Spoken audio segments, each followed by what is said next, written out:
गिबियावनो आंनि बे इउटिउब चेनेलाव नोंथांमोनखौ गासैखौबो बरायनाय थाबाय। बे इउटिउब चेनेलनि गेजेरजों फैगौ 2019 मायथाइयाव जानो गोनां टेट एग्जामिनेसनाव सोनो गोनां खायसे कुइसनफोरखौ जोंनि बर' रावजोंनो फिननो लादों।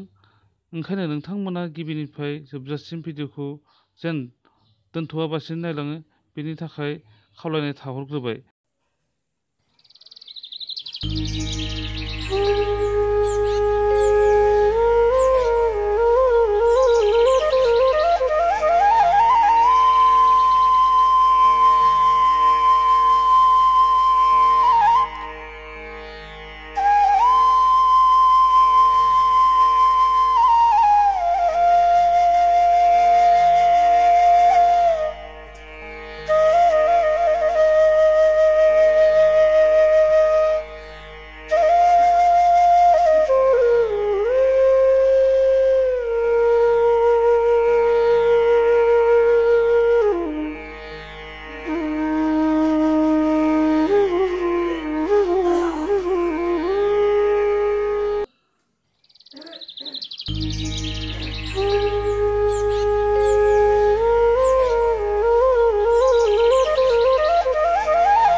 आंनि बे भिडिअखौ जोबजासिम नायनायनि थाखाय नोंथांमोननिसिम रोजा रोजा साबायखर थाबाय। जोबथियाव खुलुमनाय जासिबाय।